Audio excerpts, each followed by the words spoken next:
Welcome to the presentation on myths about dogs. I'm going to give you an overview very briefly of 10 misconceptions or myths that people have about their dogs.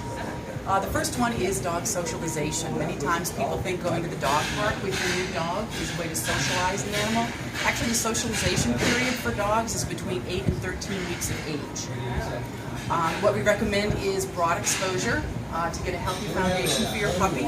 We have a list that's called a puppy scavenger hunt at Just for Pets, where it is a list of things that you should be exposing your puppy to in that 8 to 13 week learning period.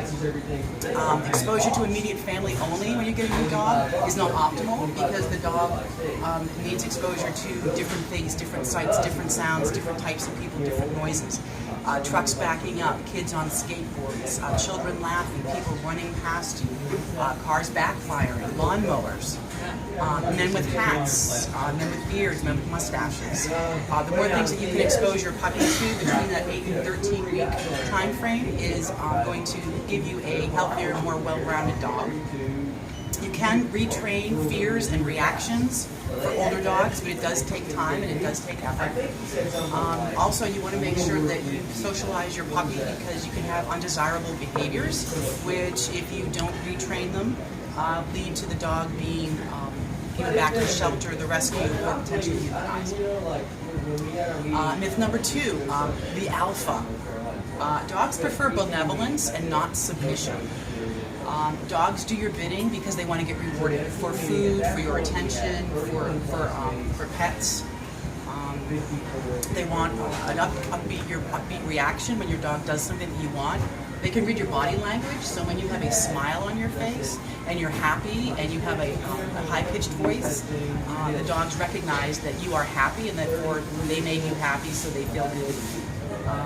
Helps with the bond. Benevolent leaders succeed, and dominance will backfire. There are people out there that say, you have to dominate your dog and you have to make him submit and you have to be the alpha and you tell him who's boss. Dogs that are forced to submit will do it, but at some point they will either ignore your commands and your requests or they will retaliate. So you probably heard in the news where this was a lovely dog and blah, blah, blah, and all of a sudden it just went psycho. Well, it was because it was calm waters on the top and not so calm underneath. So if you have a new dog or you know anybody and they're doing the alpha thing, have them seek a trainer that is force-free. Speaking of training, one and done, right? Wrong. So the time frame for human learning, for potty training, how long does it take? For speaking, learning speech, fine motor skills, how long in human growth does it take for us to learn these things? So dogs are a different species and they speak a different language, yet we expect them to learn how to sit, stay, calm down, roll over, play dead, and do what we want in one training class or in no training classes. We are also inconsistent and we are vague in what we want. Dogs are very good at reading body language, and when we say something but our body language is different, they can pick up on that. There are many people out there that are good at reading body language. Dogs are better at it than we are reading our own. So you want to give your dog skills that you can practice and provide positive reinforcement. So that is the basics for training. So it's not just one class. It's constant repetition, practice, and that will also help you develop good communication with your dog because they don't speak our language. Meeting or avoiding dogs on walks. I can't tell you how many times I walk my dog in the neighborhood and people cross the street with their dog, or they'll make their dog sit. The dog reads that as your insecurity about meeting new people and new animals. The dog doesn't understand that you're sequestering the dog because you know the dog coming towards you is aggressive, or you think your dog might be aggressive. Dog on-dog greetings should be natural, and they should be friendly. So you want to encourage your dog to meet other animals, even if the other animal is less than friendly. Dogs need to be able, just like kids, they need to be able to develop those skills and use their skills to meet dogs and then to make their own decisions about how they're going to respond to a less than friendly greeting. So avoiding sends the wrong message to the dog. And leash reactivity. You'll talk to people and they'll say, my dog is fine, but when I put him on leash, he'll lash out at other dogs. That can be unlearned, but it requires the assistance of a trainer. So if you know of any folks that have dogs that are fine off leash, when you get them on leash, there's an issue. It could be that the owner is not providing the dog guidance or support, so the dog feels fearful, and the dog will lash out in order to get the response of, okay, I'm gonna keep away from you. It works for them, so then they repeat it again and it works, so they learn that behavior. It can be I've talked to people and I've said, do you brush your dog's teeth? Brush your dog's teeth. You don't have to brush your dog's teeth. Actually, you do. Dog breath, stinky dog breath, is actually a sign of periodontal disease. It is not from their food. Although sometimes they have some pretty nasty smelling food, but usually a dog's stinky breath is dental disease. Dental health for dogs is just as important as it is for people. They can suffer cavities, they can lose teeth, they get tartar and plaque buildup. It also, because there's so much bacteria in our mouths, there's just as much bacteria in their mouths, if not more, because those tongues are bad. It can also lead to issues with other organs. So bad oral health in a dog can lead to other systemic problems. So you should go to your vet for a cleaning if your dog has plaque buildup. No matter how much brushing you do, you just can't get rid of that tartar on the teeth. Same thing with the dog.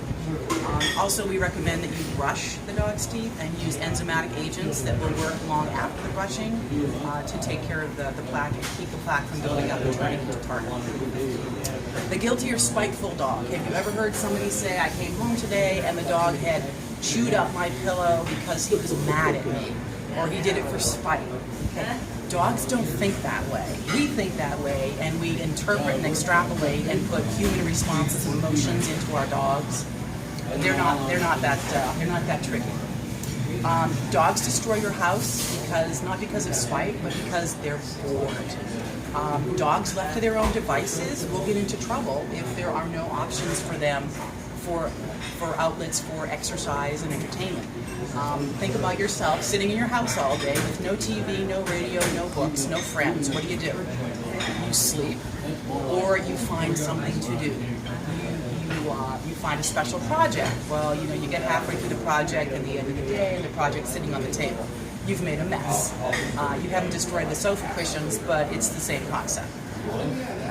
So left to their own devices, dogs will find something to do. Yelling and reprimanding them long after whatever has happened doesn't work. Dogs have to have instantaneous and instant gratification or correction.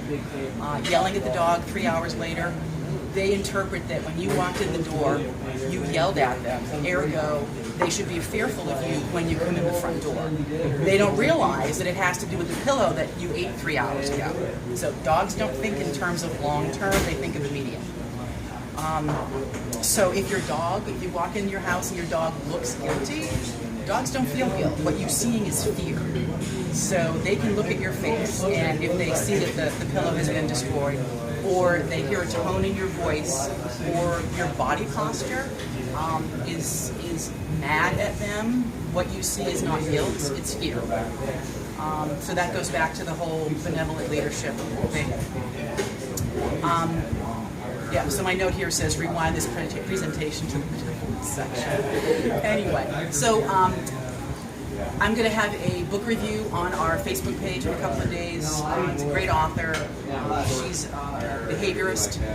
It's a great book to read. It's called On the Other End of the Leash. And it gives you insight into human and dog communication, how dogs think, and how they react and respond to how we react and respond to them. Pretty educational. So she's not acting like she's in pain. Have you ever had a dog go and get neutered or spayed or had the teeth pulled out, or they damaged a nail, or they're limping, but they don't yell when it happens? They don't exhibit pain. They don't lie around and whimper and want you to take care of them, wait on me. Dogs don't do that. They don't know that they should be showing signs of pain to us in order to alert us to the fact that they're in pain. So if your veterinarian does a procedure and gives you pain medication, give the dog the pain medication. They are in pain. They're just not telling you about it. Instinctually, they don't show pain because they would be a weaker animal. They could be left behind by the pack, and they could also be singled out. You've probably seen TV documentaries where the older dog gets left behind, or the weaker animal gets picked on by the other ones. When food is scarce, kind of a thing, is when you end up with a weaker animal. Anyway, so they are in pain when they've had surgical procedures, so give them meds and take them to the vet if they act off after they have had an injury, because most likely that is a sign of pain. So the next issue is begging or parroting. If you have two dogs and you have to give one a medication, for example, and you put it in a piece of cheese and you give the dog the piece of cheese with a pill in it, the other dog wants something. Not because he's begging, but because dogs believe in parity. So I could give a dog a quarter-inch size piece of steak, and I could give another dog a big piece of steak. And both dogs would be happy because they don't see, like kids, his piece of pie is 1/8 of an inch bigger than my piece of pie. They just know that if you got something, I got something. So parity is what they're looking at. So large or small is of no consequence. No, I didn't order it. If you're going to have a dog that begs, you want to feed your dog when you feed the family. That way it's parity, we're eating, you're eating.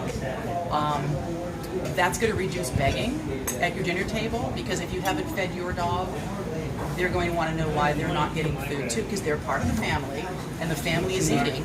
I'm part of the family. I should eat now too. It's dog logic. It's dog logic. Food is food is my last myth. Food is food, not true. Which is healthier for humans, a diet of McDonald's, quarter pounder with cheese, or a steak with a baked potato and a vegetable. If you were to eat both of those meals 3 times a day for a month, you'd be healthier eating the steak, baked potato, and veg than you would the McDonald's. The same thing goes for dogs, cats. Unhealthy diets lead to health problems in humans and in dogs. So when you're looking at your dog food, you want to choose dog food that has species-specific meats in them.